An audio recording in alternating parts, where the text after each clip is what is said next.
Hey, CityCast Las Vegas, it's Michael Ziviak. While CityCast Las Vegas works hard every day to connect you with the stories that matter most, I'm working in the background making sure that our listeners are connecting with the best that Las Vegas has to offer. So what does that look like?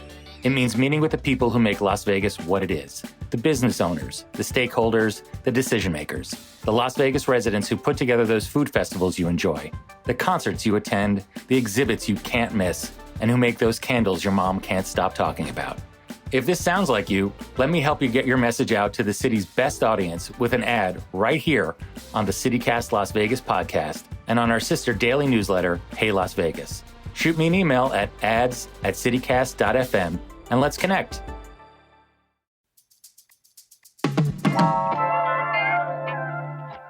Are the Oakland A's playing Las Vegas?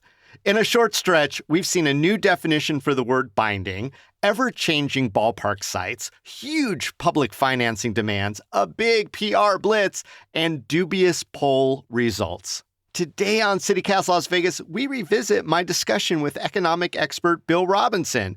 We sort out the viability and potential financial impact of the exciting prospect that the team with the worst record in the MLB could make Vegas home.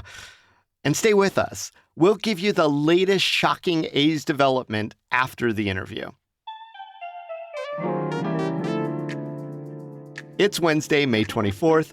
I'm Dayvid Figler, and here's what Las Vegas is talking about.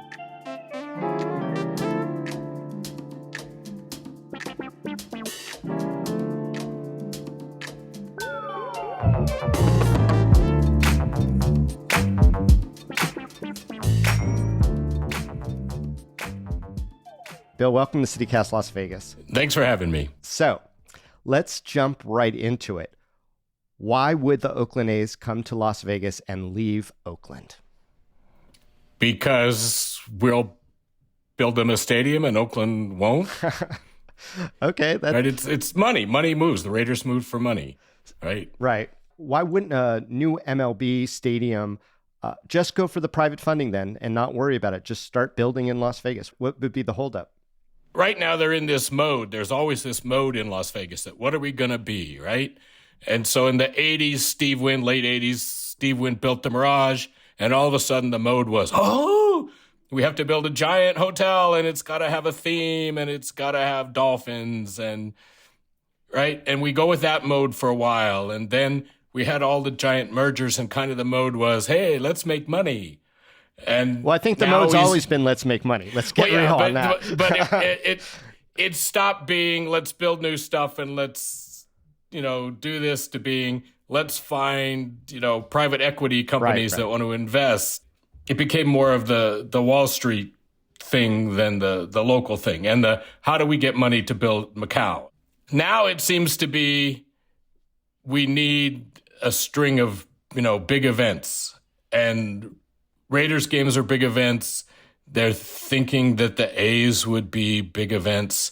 And the A's are in a terrible market. They're one of the low budget teams. They're never going to be continuously successful. And so they might be better off here. But if we're going to build it, it's got to do something other than, right? It's got to provide advertising for us, right? Or, we're on Sports Center every day because it's the Las Vegas whatever's. Right, that's what it is. It's a change in the theme of Las Vegas that all of a sudden we're sports and we're residencies, and that's how we're selling the town. Right, and we're also big venue after big venue after big venue. So There's a lot of construction on and around the resort corridor. New projects are underway right now. The Big Sphere is another one. Does Las Vegas have the capacity for another arena and another sports team right now? I mean, this is all new to us, but should we keep going forward? I think there's too many basketball size or hockey size facilities. If the A's build a different stadium where they go, 35, 40,000 seats, not giant like Allegiant and not 18 or 20,000 like a typical basketball arena, but they go to some unique size that has a unique potential, then maybe you could bring in things that aren't considered big enough for Allegiant, but maybe could sell a whole lot more tickets than they can sell if you put them in the Sphere. Yeah, that sounds really nuanced, though. Like, between... they're not going to... Nobody in town is going to think that way, right? The people who used to think that way are probably all gone. So the last big economic impact report we saw as the public came out of Allegiant Stadium, right? Where they're calculating the total economic output. In the case of the report that I think has been widely disseminated, we see $620 million annual economic impact. How do they come up with estimates like that? So, you add up the salaries and all the players, right? You got $200 million payroll for the players. You've got ticket sales. You've got the budget of, Allegiant, what they're paying in. And it's difficult to know what it actually is because it doesn't matter how much money comes in. It matters how much of that money is spent locally and how much of that money stays locally. Right. So if you're paying those players $200 million and they're putting $150 million of it into their portfolios on Wall Street, that's not adding value to the Las Vegas economy. If they're going out and buying big houses and putting on giant parties and spending that money in town, then that positively impacts us. So the question is, of all that money that came in, how much of it stayed here and got spent here and did something useful here? The Nevada Current published a pretty provocative op-ed about a company in town called Applied Analytics. And whenever I see these very, very rosy forecasts that are being touted by the LVCVA or by municipalities or the governor or private businesses, they tend to point to a report from this group that says, yeah, this is going to create all this this economic boon in our community. However, the article was very critical of the way that they do the analysis, the way that the process of procuring this company, Applied Analytics, is, and whether or not their numbers really add up because who's auditing it. So let me ask, should we be considering more factors than typically have been applied in the sort of Las Vegas Valley economic forecasts? And should we be auditing those outputs that we're getting? In some ways, we're a little town and there's only a few companies that do this. And they're not going to stay in business if every time you come to them, they say, we think this particular thing is a bad idea, right? It's their job to try to come up with something that will sell to the people who are paying the money. So, you always have to take, I use their reports. I use the Allegiant Stadium reports in class and have my students go through them and try to analyze them and figure out. But when you ask my students, hey, how would we get better data? Their answer is, I have no idea. So let me ask, are we using the right inputs? Are we leaving any inputs out when we're looking at economic impact? I mean, above and beyond the jobs projections and what that all means, we keep hearing these numbers. This is going to mean X number of dollars to the Valley, et cetera. And I think you've explained that, but are we missing some inputs? So the trick is, how much of that money is already here?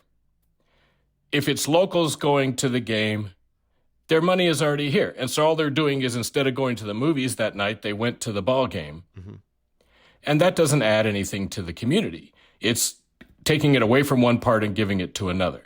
If the people who are coming in to go to the Raiders game or the A's game are simply taking a hotel room that would already have been booked by somebody else who is going to come in and go to the Blue Man Group, then it's the Blue Man Group that's losing money and the Raiders that are gaining money. So just moving it around. Right. It's really difficult to figure out how much of all that is going on. We won't know until it happens whether or not those things are the case. If we're filling empty hotel rooms, it's a plus.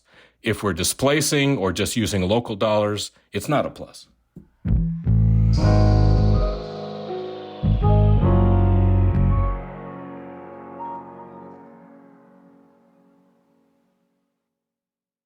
Are we also considering The costs, clearly when we created the ability for the Raiders to come here, there were infrastructure adjustments that need to be made. There was something being put very big where something wasn't before, and that was going to have an impact on the surrounding areas and the roads and everything else. Can we, through an economic lens, look at some of these costs, or are we just kind of closing our eyes to it?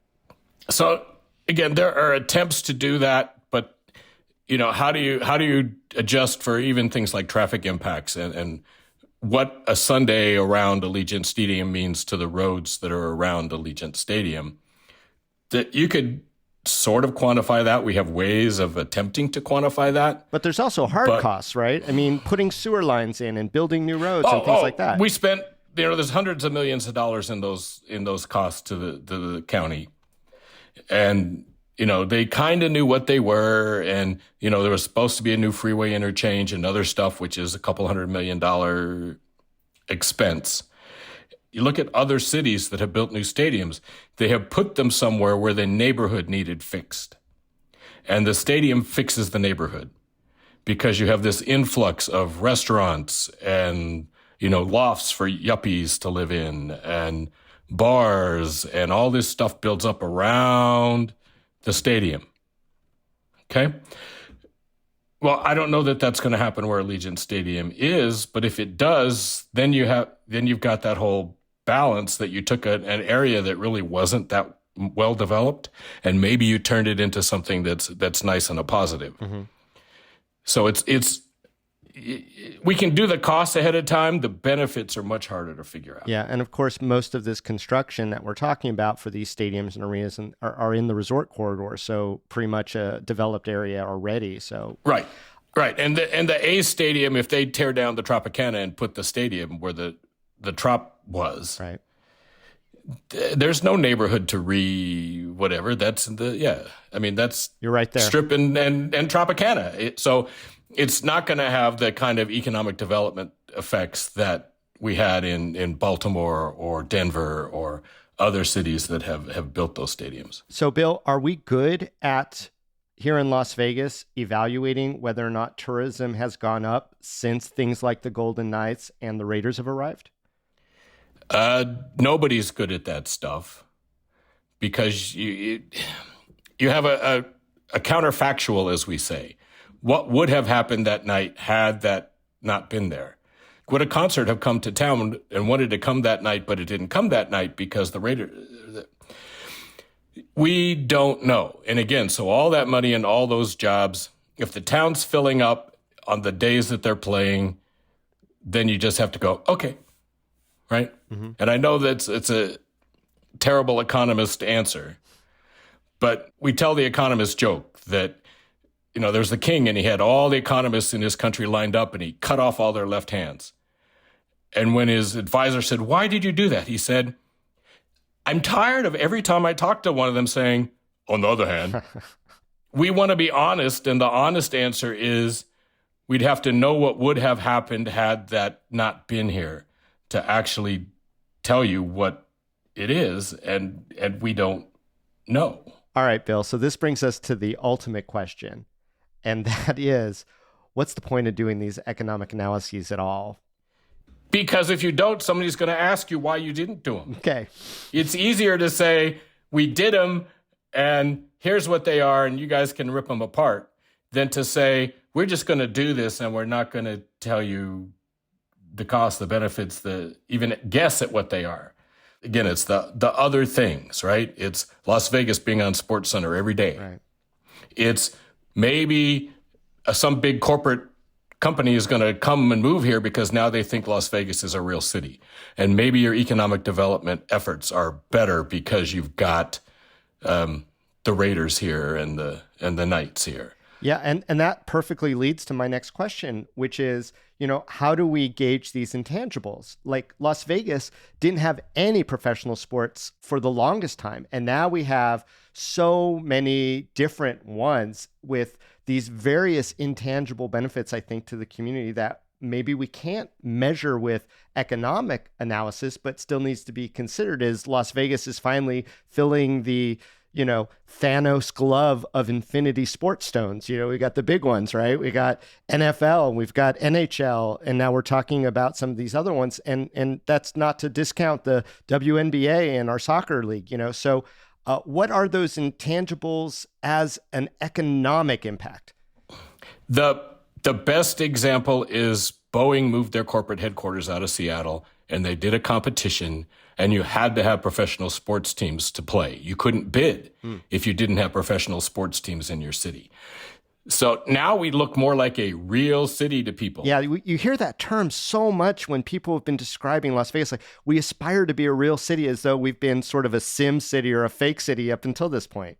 It's crazy, but years ago I called Stanford to order a book from their press, and the woman taking the order went, "There's a university in Las Vegas?" Boom. Like, don't you live on the street? No. Right? And so the reality and the image have been separate and different for a long time. But something like this helps change that, right? Just helps change it. Have there been analysis of that? Does that make a community better? Does it lift us up somehow? So it does. And I always remember what happened when we had a basketball team at UNLV. We won the national championship, and the next year we were even better, and we should have won it again. And people were driving around town with rebel flags hanging out of their cars. Everybody was selling rebel T-shirts on every corner in town. And you can get a positive benefit. We have to work harder at it, and it helps that the Knights have been winners since the beginning. And it helps that the Raiders are good and already had a fan base in town. I have friends who were Raiders fans before, from when they were in L.A., so it helps. There's no question that it helps. And the young kids growing up, there's going to be a lot of families in town that the parents are Broncos fans and the kids are Raiders fans. And there's fights at Thanksgiving. And I guess that's an economic analysis too. Are there more fights than there would normally be at a Thanksgiving table? And exactly. I guess the details are all there in the gravy. All right, let's get back to the original question then. As an economist, Bill, should Las Vegas be welcoming the Oakland A's with open arms? So the A's scare me because it's baseball. Because it's in the summer when we're already normally packed here and when we got good crowds. It's baseball, which it doesn't have a young fan base right now. It's got an aging fan base. Although we do have the Aviators. Right. But there's a difference between trying to get 40 or 50,000 people into to go to a baseball game. Right. And the prices are going to be a little bit different, I would think, between the A's and the Aviators. No more $5 beers. Yeah, probably not. All right. So, Bill, let me ask you to take your economist hat or helmet or headphones off and ask you, as a Las Vegan, is it a good idea for any new team to come in? What do you think? Yeah. Oh, yeah. I love to see them come. It's my town, and I want people to think good thoughts of my town. Right. But, I just worry that we're going to lose sight of where our money comes from, where our lifeblood comes from. And right back to the economy. Exactly. I mean, it's conventions and gamblers, and that's where the money comes from. You bet. And they bet. Exactly. Bill Robinson, thank you so much for joining us on CityCast Las Vegas. We'll look forward to talking with you again on issues of similar economic import. Thanks. It was fun.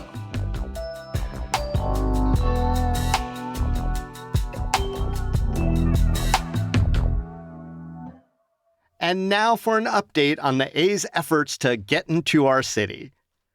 After talking with anonymous sources in the state legislature, the Nevada Independent is reporting that the Oakland A's seem to have reached a tentative deal concerning the public financing piece of the puzzle. While few details have leaked out, it looks like the team's big money ask has been lowered enough to gain support from both state and Clark County officials. While any such agreement would need to be formally introduced to lawmakers, it seems like the odds of relocation just improved. And while other sign-offs remain, including approval from Major League Baseball and some local entities like the airport, public financing has been described by most experts and the A's themselves as the big hoop. Now, a new debate begins in earnest. Is it a good deal for the people of Las Vegas? And can we trust dealing with the A's ownership based on their lack of consistency to date.